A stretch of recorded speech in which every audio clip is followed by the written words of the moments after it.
Bien, chers amis, bonjour. En début mai prochain, 3, 4, 5 mai, la 10e édition des Grands Jeux romains aura lieu à Nîmes.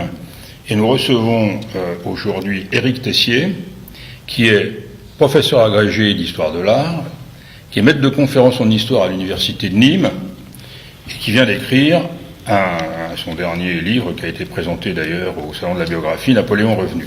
Donc, Éric Tessier, il va se présenter. Comment on doit vous appeler? On ne sait pas, nous, si vous êtes le metteur en scène, le réalisateur, le concepteur, l'historien, le professeur. Un peu tout ça. C'est bien d'avoir beaucoup de casquettes. L'idée, oui. Donc, alors déjà, je suis professeur agrégé d'histoire. Je suis maître de conférence à l'université de Nîmes, en histoire romaine notamment. Mais dans une autre vie, j'ai fait aussi de l'histoire moderne. Je travaille sur la Révolution notamment. Et là, pour les Grands Jeux romains, spécialement, je suis, on va dire, l'initiateur. Donc, il y a 10 ans maintenant, avec Michael Kouzigou, qui était le directeur des arènes de Nîmes pour Culture Espace à cette époque-là. Je suis depuis le scénariste et le metteur en scène, et aussi de fait un peu le conseiller historique. Mais conseiller historique, ça serait vraiment très, très réducteur donc, par rapport au travail, c'est-à-dire que chaque année j'écris le scénario, et chaque année je fais la mise en scène avec les groupes, avec une partie de plus en plus théâtrale. Donc voilà, scénariste et metteur en scène. Et c'est vous qui trouvez le thème de l'année chaque année? Alors c'est toujours moi je propose des thèmes. On me pose souvent la question, mais tu vas t'épuiser, tu trouveras plus tard. Je dis non, c'est l'Antiquité qui m'épuise. C'est pas moi qui épuise à l'Antiquité. Donc on propose des thèmes, on discute avec justement les responsables des arènes. Et après donc il y a des discussions aussi avec la société Culture Espace qui gère les arènes depuis Paris, c'est un groupe. Et donc voilà, on choisit parmi plusieurs possibilités le thème de l'année. D'accord. Et donc le patron, est-ce que ça reste, Christophe Besse, là, oui. pour ce qui le concerne, est-ce que c'est Culture Espace qui conserve la maîtrise d'œuvre de l'opération? Complètement. La maîtrise d'ouvrage. Oui, c'est la production, c'est une production de Culture Espace. Vous êtes le prestataire. C'est venu comme ça, c'est-à-dire que moi, quand Culture Espace est venu ici, donc ils ont voulu justement apporter un plus didactique aux arènes. Il y a 10 ans. Il y a plus de 10 ans maintenant, il y a 12 ou 13 ans qui sont là.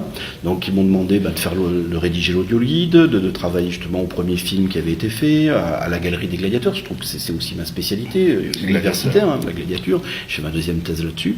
Et de là, comme moi j'étais dans le monde de la reconstitution depuis déjà pas mal de temps, que j'avais déjà fait des spectacles historiques, notamment au Théâtre Antique d'Orange, j'ai dit qu'il faudrait faire ça dans les arènes, mais surtout sur une ligne qui serait celle de la reconstitution historique, pour éviter d'essayer de faire un sous-Puy du Fou, même si j'adore le Puy du Fou. Il fallait pas imiter quelque chose qui existe depuis 40 ans. Quoi. Donc Culture Espace a eu l'audace de le faire, parce qu'ils ont financé ça complètement, parce que ça faisait partie de la valorisation vivante des arènes, et ça a mené évidemment beaucoup de médiatisation sur les arènes. On a tous les journaux télé, on a des émissions, on a une presse énorme, même à l'étranger. Donc c'est une campagne, à l'origine c'était une campagne de communication, mais qui est devenue véritablement un événement culturel de la ville. Et c'est combien de personnes en tout? Combien d'acteurs? Combien de techniciens? Pour la partie qui me concerne directement, c'est-à-dire la partie reconstitution, c'est 30 groupes différents, français, italiens, croates même, parfois on a eu des Suisses, on a eu des Espagnols, des Allemands. Donc c'est vraiment un spectacle international. C'est 500 reconstituteurs, quoi. Donc sur la piste, quand j'ai tout le monde, et à un moment donné j'ai tout le monde en général, j'ai 500 reconstituteurs avec lesquels il faut travailler, avec une difficulté géographique, je ne sais pas tous en même temps. Alors après, il y a toute la partie justement Culture Espace, donc toute la partie la réservation, la partie sécurité, la partie billetterie, accueil, etc. Donc on doit on doit pas être loin de 700 personnes qui tournent autour de cet événement. Des costumiers, des maquilleurs, je sais pas. Alors non, pas vraiment justement, et c'est un peu le secret de la réussite. C'est-à-dire que l'idée c'était de passer par ce que je connaissais bien, c'est-à-dire des groupes de reconstitution, c'est-à-dire des associations. Ça existe, hein, oui. Ça existe, et il y en a beaucoup, et il y en a de plus en plus, pas seulement en France, des passionnés d'histoire, et qui, pour vivre leur passion, donc, vont reconstituer telle ou telle période de l'histoire. Moi, personnellement, je fais partie depuis 20 ans de groupes de reconstitution romaine, mais je fais aussi la reconstitution napoléonienne. Il y en a qui font du médiéval, il y en a qui font du 14-18, il y a vraiment de tout, c'est vraiment un monde très vivant. Et donc l'idée c'est de prendre ces groupes-là, parce que eux, ce qui les intéressait, c'est pas d'être habillés en plastique, c'est de vivre et surtout d'être au plus près de la réalité historique des costumes. Donc parler de costumiers, non, les costumiers c'est eux-mêmes. Chacun vient avec son costume, ses costumes, qu'ils ont fait souvent eux-mêmes. On fait leur recherche, ils font leur recherche. Et d'après des recherches. On les voit reprendre le train souvent le soir. Oui. Ah ben c'est ce qui est magique, c'est-à-dire on tamponne les époques, quoi. Moi j'ai souvent, ça m'est arrivé de prendre le bus habillé en soldat de Napoléon ou en officier romain, quoi. Donc vous êtes comédien aussi là-dedans, dans ce spectacle. Alors je joue aussi dans le spectacle, je participe au spectacle pour une raison en fait qui était à l'origine qui était très simple, c'est-à-dire et qui est toujours d'actualité. C'est-à-dire que comme ces groupes viennent de loin, on a une seule après-midi de répétition générale la veille. Donc c'est avec 500 personnes, c'est du sans filet. Alors heureusement en amont, moi j'ai mes groupes locaux avec lesquels je fais le noyau dur du spectacle. Et ça, on répète, on va commencer d'ailleurs les premières répétitions sur le champ près du Gardon à Comps samedi prochain. Et donc là, je teste un peu la réalité de ce que j'ai imaginé dans le scénario. Et après, une fois que ça marche bien, je vais voir les Italiens, je vais à Modène.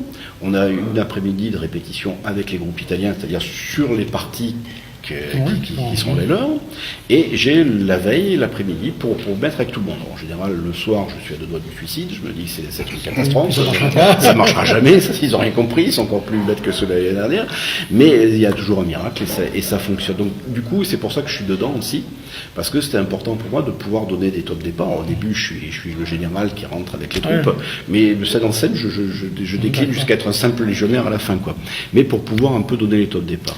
Et pour cette année, donc le thème... Les rois barbares. C'est les rois barbares. Mais alors comment vous choisissez? Vous en avez encore beaucoup sous la...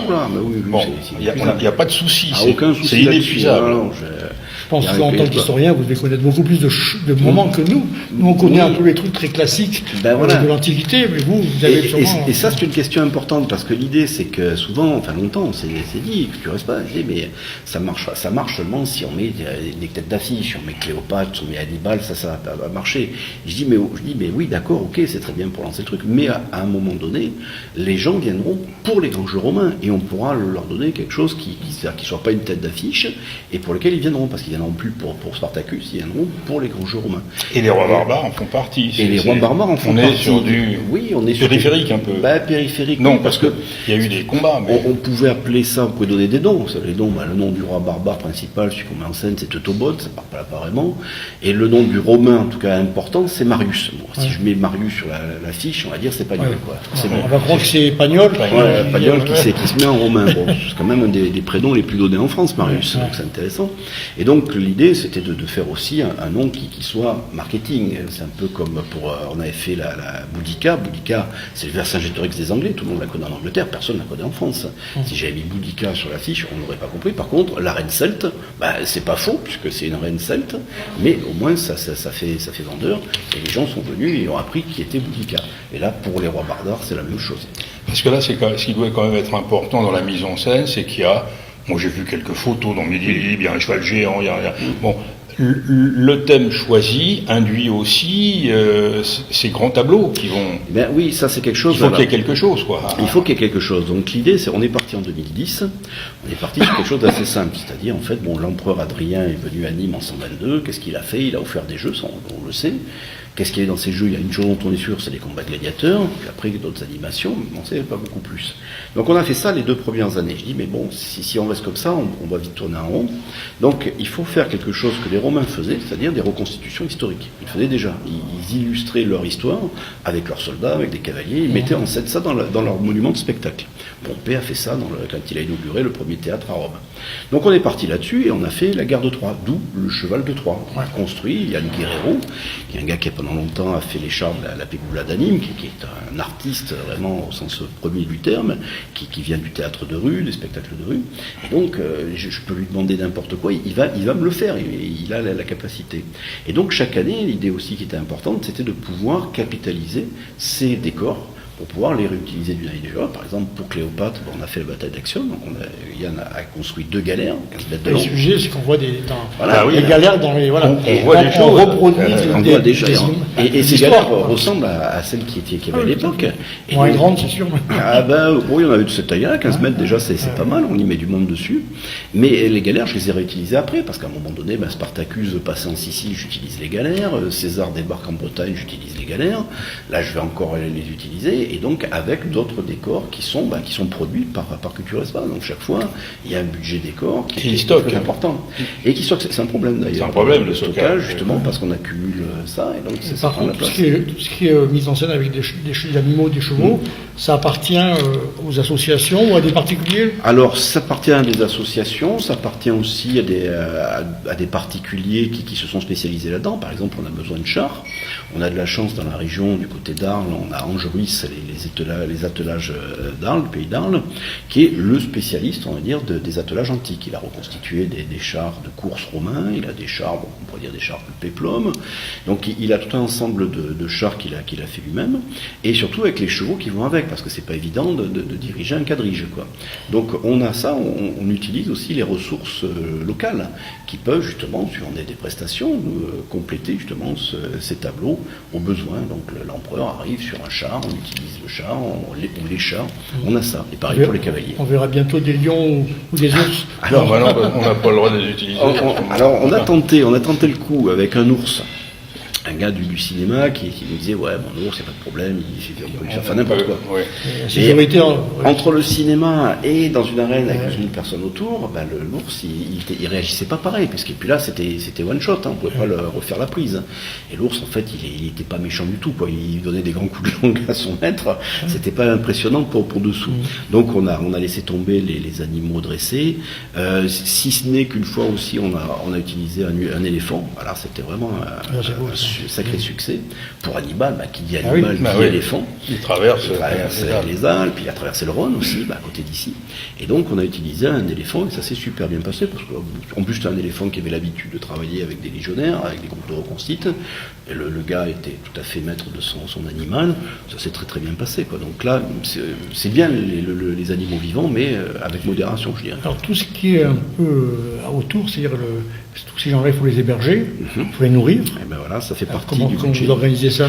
Alors c'est un problème qu'on a justement à Nîmes, parce que il y a d'autres villes qui font des reconstitutions, qui invitent du monde, et on a toujours plus ou moins, moi je le vois en tant que participant, quand je suis allé à Austerlitz par exemple, ou à Leipzig sur les batailles napoléoniennes. Waterloo aussi, non? Waterloo aussi. Celle-là on l'évite, mais mais celle-là aussi, mais c'est intéressant, Waterloo, c'est très très intéressant. Et donc les reconstituteurs bivouaquent, c'est-à-dire qu'ils ont tous leur tente, des tentes comme à l'époque, et puis ils font le campement, et ça fait même partie du spectacle. Le problème à Nîmes, c'est qu'on n'a pas d'endroit, quoi. On aurait bien aimé les jardins de la Fontaine, on nous a dit que c'était pas possible, parce que après il faudrait voir pourquoi, mais le truc c'est qu'on n'a pas cette possibilité.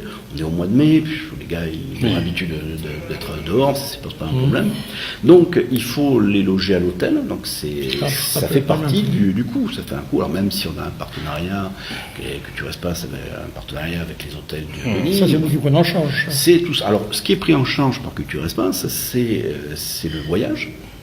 Et on les amène de loin, pour certains, d'Italie. Donc on affrète des bus qui récupèrent donc ces groupes qui ne sont pas en plus dans la même ville, pour amener à peu près 250 Italiens donc ici. On prend en charge le logement, donc à l'hôtel. Après il y a le truc, c'est qu'on leur doit une prestation, donc autant qu'ils soient quand même un peu logés, un peu en forme. La nourriture, bien sûr. Et ce sur quoi moi j'ai toujours insisté, qui est très important, c'est que les groupes soient rémunérés, parce que les groupes, ça vaut être des associations, donc lucratifs, mais ça coûte. Il y a toujours de la casse pour le matériel, comme on disait tout à l'heure. Les groupes de reconstitution ont toujours besoin d'avoir de l'équipement d'avance, pour que lorsque j'ai un jeune qui a 20 ans qui veut faire ça, moi j'en ai dans mes étudiants, je ne peux pas lui dire va casser ta tirelire, sors 1 500 € pour avoir un début d'équipement. Ça c'est l'association qui le fournit, et par des prestations. Après, moi je dis, ce qui est gratuit en général, ça vaut rien, quoi. C'est-à-dire que si les gars, je leur dis, vous venez, vous allez faire ce que je demande, mais vous serez pas payé. Ils disent, écoutez, on va venir, mais on va se faire plaisir, quoi. Puis on n'écoutera pas, quoi. Donc là, il y a un contrat, c'est-à-dire, on vous demande une prestation, on vous demande du sérieux, on vous demande de l'attention, il y a des répétitions et tout, on attend quelque chose de vous, mais, et comme c'est normal, votre association est rémunérée. Et donc tout ça, ça fait un budget. Et alors moi, vous savez, il y a des choses à Nîmes, il y a des zones d'ombre à Nîmes, en matière d'information, de communication, de la part de la municipalité. Souvent, il y a des zones d'ombre. Donc vous pouvez chercher, moi j'ai cherché sur Internet, le budget, j'en ai vu un qui était à 3 500 000 euros, mais il y a 3 ans. Des grands jours romains? Oui, non. Alors ça doit être un chiffre cumulatif, quoi. Je crois que c'était le chiffre cumulé des budgets sur les Parce que premières années. C'est combien le budget d'une... Alors je ne pourrais pas vous le dire à l'euro près, mais il faut demander à Christophe Bess, mais on est environ à 500-600 000 euros. 600 000 euros. Et donc c'est Culture Espace qu'autofinance ou la ville aide? Ou la ville donne des prestations? La ville donne des prestations, aide de différentes manières, mais la très très grande partie de la production, l'immense majorité, ça reste Culture Espace. Voilà, et les prix d'entrée arrivent, parce que j'ai vu il y a 2 ans, je crois 2 ou 3 ans, il y avait eu des problèmes, ça n'avait pas été équilibré, ou quand il avait plu. Alors oui, alors pendant plusieurs années même, ça n'a pas été équilibré, mais c'était prévu, c'est-à-dire que tout n'était pas perdu, il y avait un retour, mais pas suffisant pour pouvoir équilibrer. Mais c'était pas un problème dans le sens que c'était une opération de communication qui était telle que ça revenait à un équilibre, voire un bénéfice, puisque quand vous avez plusieurs minutes d'images sur les arènes de Nîmes au 13h ou au 20h TF1, en termes de pub, ça vaut le prix du budget, quoi. Le montant du budget du spectacle. La solution qui a été trouvée, qui est assez récente, je crois que ça fait 3 ans maintenant, c'est de le faire 3 jours. Alors, en le faisant 3 jours, et en remplissant aussi, mais là c'est aussi le succès de l'événement qui le permet, on arrive à équilibrer complètement. 3 ans, c'est depuis quand, l'année? C'est la première année, c'était pas clé. Alors l'année dernière, donc c'était Spartacus. L'année d'avant, c'était la Reine Celte. Donc c'était au moment de la Reine Celte de Boudica. On a fait la 3 jours, ça permet aux commerçants de la ville de vivre avec les jours romains.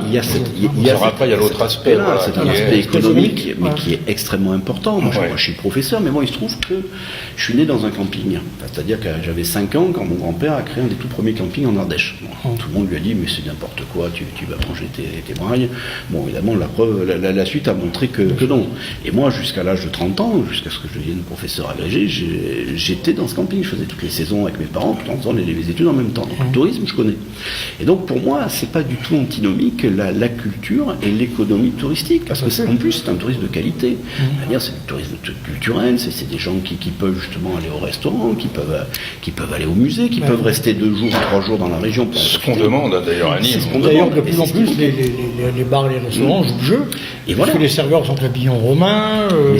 La nourriture, ils proposent des mets un peu romains. Moi, ce qui me concerne, c'est que ce qui se passe dans l'arène, ce soit historique. Je suis là pour ça, c'est ce qui m'intéresse. Après que les gens jouent le jeu, mais c'est très sympathique. Qu'ils fassent des menus à la romaine, même qui se déguisent en romain, c'est pas le problème. Donc là, on est justement dans une appropriation de cet événement par les commerçants. Ce qui n'était pas évident, ce qui n'était pas gagné au début, parce qu'on dit ça va être une kermesse folklorique. Ils ont vu que c'était sympa, c'était sérieux, qu'il y avait beaucoup de com, parce que c'est un aspect aussi très important. C'est un vrai spectacle. Alors déjà, il y a de la com, ça fait partie aussi de ce budget-là, parce que c'est ça. Et la ville, elle participe à la com. Oui, la ville. Parce que c'est bon. On a le droit de le dire, nous ici on se dit tout. Est-ce que vous avez le sentiment finalement que la ville elle y met sa patte à la hauteur ce que vous pouvez attendre de l'événement, quoi. On peut toujours faire mieux, quoi. C'est-à-dire qu'il y a toujours la question des à côté du spectacle. Nous, on gère le spectacle. Et ça, c'est déjà un gros mot. Enfin, moi, Culture Espace, on va dire, et moi pour la partie, on va dire historique et de coordination.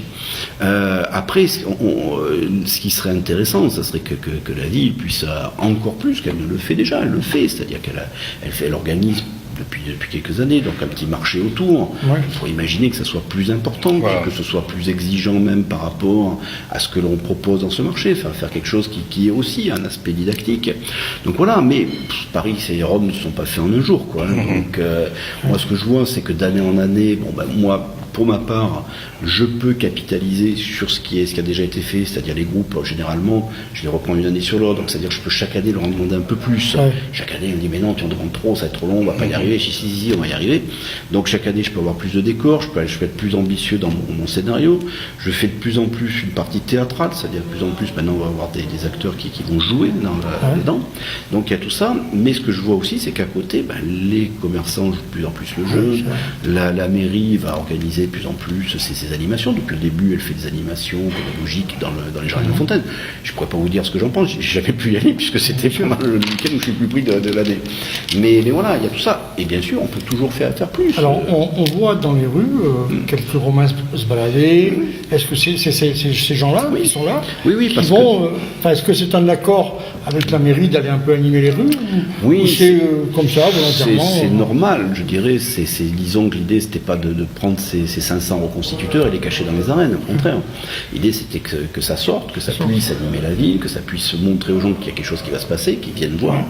Et donc, depuis le début, on avait fait notamment cette cérémonie du culte impérial devant la Maison Carrée. Pour moi, c'était très important parce que ça permet de redonner un sens à ce monument. Le décor est naturel. Le décor est naturel. Et puis surtout, moi, je suis toujours attaché dans la reconstitution à l'aspect didactique. Si c'est juste pour s'habiller, pour soi-même se regarder dans la glace comme Narcisse, ça sert pas à grand-chose. C'est pour dire, qu'est-ce que je suis beau, qu'est-ce que je suis bien fringué. Pour moi, c'est être le plus juste possible et pour pouvoir aller vers les gens, notamment vers les gamins, et leur expliquer des trucs. Et là, quand vous avez une cérémonie du culte impérial, qui a une part d'hypothèse, parce qu'on ne sait pas tout, mais en tout cas, ça raconte que la Maison Carrée, c'était un temple du culte impérial. Et que quand en 122, après Jésus-Christ, Adrien est venu, ça a dû se passer un peu comme ça. C'est-à-dire que l'empereur était là. Et il y avait un peu que sur le forum, puisque c'est ça autour de la Maison Carrée, c'était le forum romain. Et quand on voit ces 3 ou 4 000 Nîmois ou touristes qui sont là agglutinés pour regarder la cérémonie, moi c'est le truc qui m'a le plus impressionné la première année. On va faire ça, pour nous c'était le début du défilé, quoi. Et on va dire, on est à Nîmes, on entendait Astérix, Obélix, la potion magique.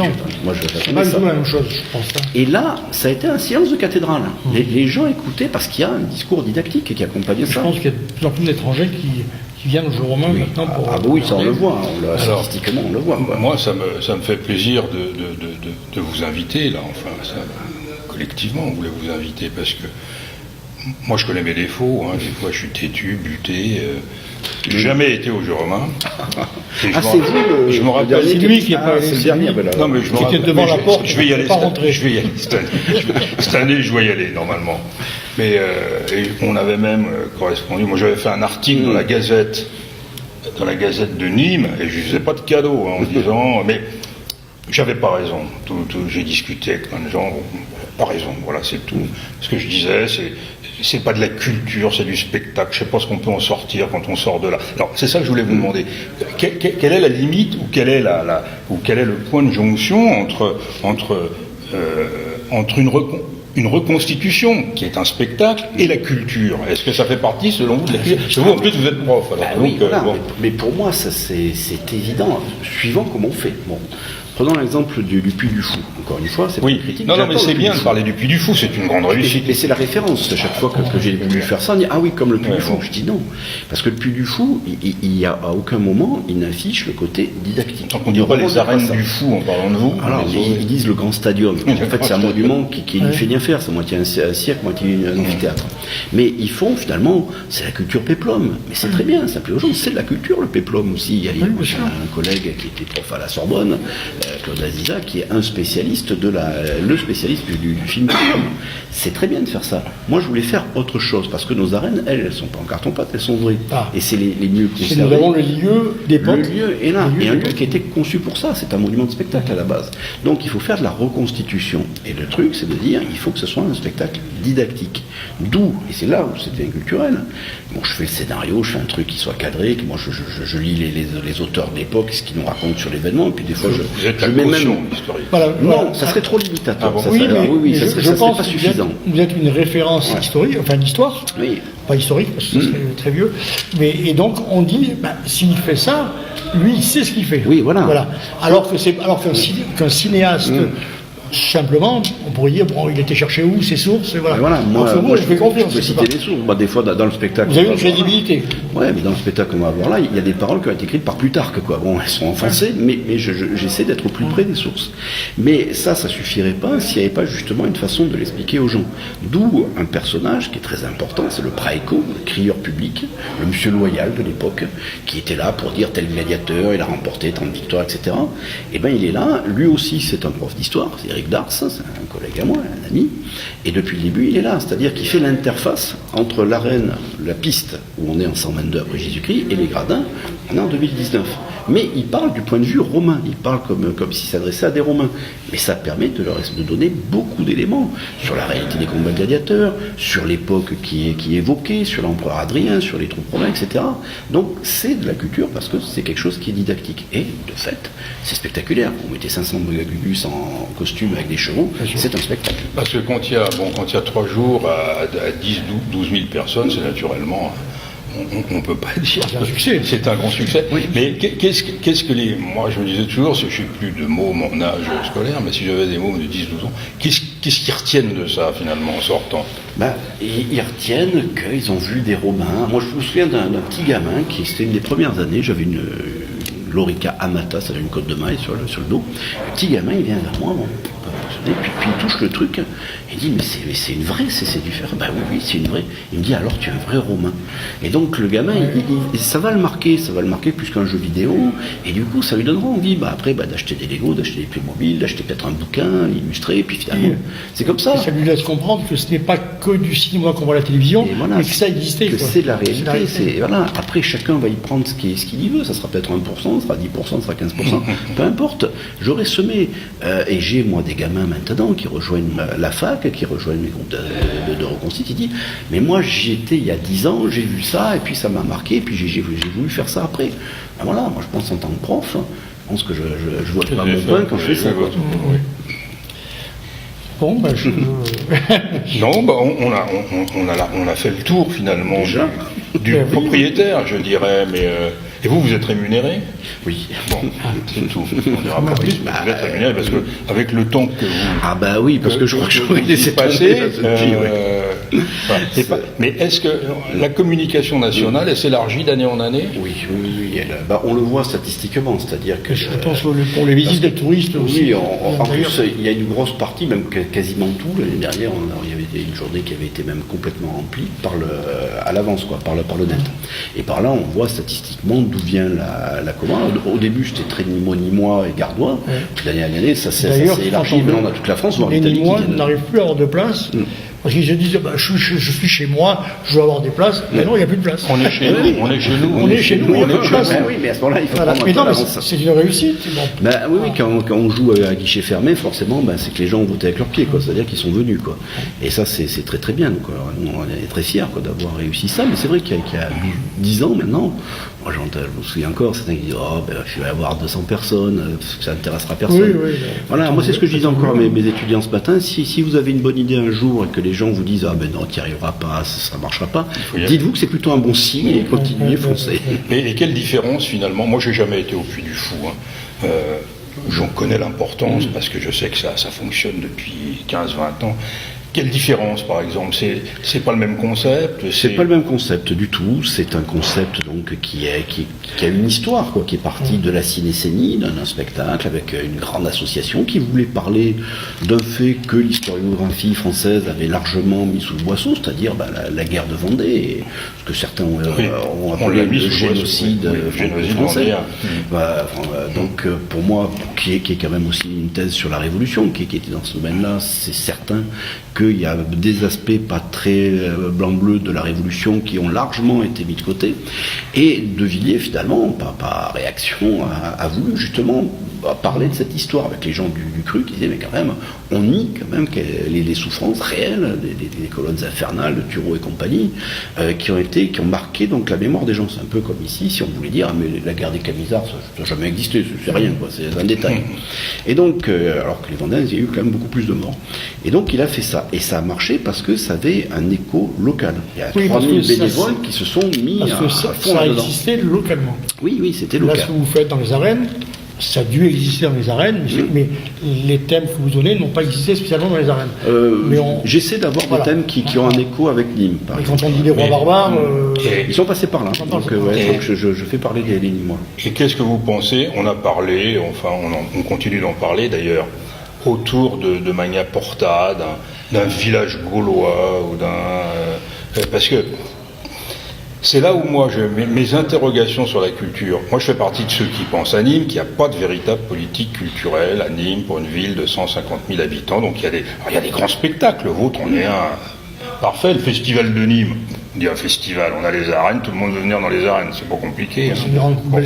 Mais je me rappelle que Marion Maréchal Le Pen, quand elle était candidate au conseil régional de Midi-Pyrénées, le seul projet culturel qu'elle avait, PACA, c'était de faire le Puy du Fou. Voilà. C'était son projet. Elle avait un projet culturel, c'était celui-là. C'est toujours là, moi, ça m'intéresse toujours, les limites entre la culture, le spectacle. C'est pas pour les opposer. Mais je veux dire qu'il y a quand même... bon, voilà. Il ne faut pas qu'on tombe dans du parc Astérix ou dans du Disney. Il y a de la place pour tout le monde, je dirais. Oui, voilà, les parcs d'attractions... Est-ce que c'est ludique ou est-ce que c'est culturel? Moi, je défends quelque chose qui est pour les grands gens romains, ou qui pourrait, pour des questions de parc ou autre, qui pourrait être à la fois ludique et didactique. Pour moi, ça ne s'oppose pas. Pour moi, il y a une référence dans la matière, et c'est quelque chose, j'ai encore fait un cours ce matin là-dessus avec mes étudiants, c'est le château de Guédelon. Le château de Guédelon, c'est une expérience qui est là depuis 20 ans, c'est une initiative privée, ils sont partis avec des bouts de ficelle d'une association. Et maintenant, c'est quelque chose qui marche très bien, c'est-à-dire qu'ils ont ils ont construit plutôt un château avec les méthodes de l'époque. Et ça marche super. Alors c'est quoi? Est-ce qu'on vient pour s'amuser? Est-ce qu'on vient pour apprendre? Un peu des deux. Et donc moi je pense qu'il y a de la place pour beaucoup de choses. Dans l'exemple de l'Hermione, là aussi des associations qui ont reconstitué une frégate du XVIIIe siècle. Ça marche le tonnerre de Dieu.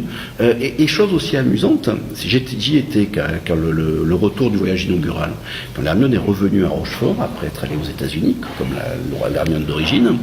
Et donc il y avait un monde fou, parce que les gens depuis 15 ans avaient participé modestement en payant leurs 10 € d'entrée à la construction de ce bâtiment. Et Valls, qui était là, c'était le Parti Socialiste, vous dit quelque chose? C'est un peu vieux ça maintenant, c'est ça la partie d'histoire quoi. Mais donc, Valls était là pour les universités d'été de La Rochelle, qui dit tiens, je vais faire mon malin. Il est monté sur l'Hermione, il s'est mis à la barre pour faire, vous voyez, il y a bientôt les présidentielles, pensez à moi quoi. Et pour faire son niquet avec les journalistes. Il a débarqué, il y a au moins 40 000 personnes qui l'ont hué. Il n'a pas pu prendre la parole. Tout le monde a gueulé. Pourquoi?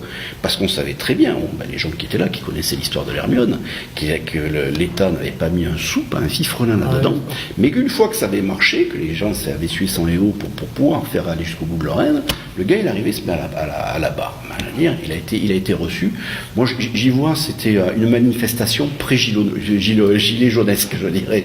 Parce que c'est ça, le politique qui est là pour venir prendre la lumière, et qui n'était pas là à l'époque. Donc justement, il faut souhaiter que le ministère de la Culture subventionne votre activité sans en prendre la maîtrise. Mais non, moi je pense qu'il n'y a pas besoin. Je veux dire, moi je pense qu'au contraire, sur ce genre d'activité, la preuve c'est qu'elle peut s'autofinancer et créer même de la richesse et de l'activité. Il faut juste que les instances, les administrations, les politiques n'entravent pas. C'est finalement. Ne fassent pas de la récupération. Et ne fassent pas de la récupération. Mais à la limite, c'est même pas très grave la récupération, mais surtout empêcher finalement que les choses se fassent, parce que c'est bien ça aussi la France. Quoi.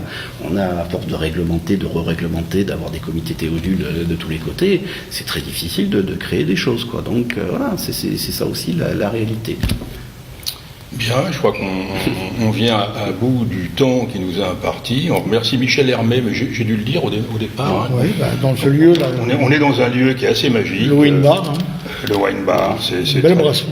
brasserie classique, mais avec des produits frais, avec de la qualité France, j'appelle ça la qualité France. Et ça va bien avec les grands jeux romains, c'est aussi de la qualité romaine. Michel Hermé qui joue le jeu aussi, qui fait des jeux aussi, romains. qui fait des jeux romains. Bon là, il y a un peu les arènes, mais on n'a pas fait exprès, c'était là avant qu'on arrive. Hein. Voilà. Et donc, une autre façon de faire vivre les arènes. Et notre prochain invité, c'est Nicolas Cadenne, qui est un des...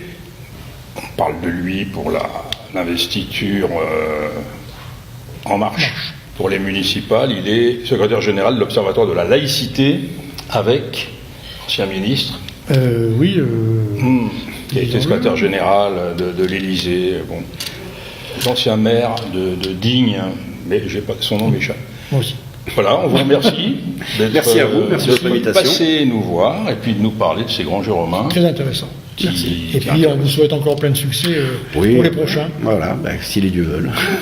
Et on remercie, les dieux, pas le dieu, les dieux. Et on remercie Benjamin là-bas qui est grand, mince, bronzé. Et beau. Et beau, on peut le dire, il est beau. Voilà. Allez. Merci Benjamin. Au revoir. Au revoir.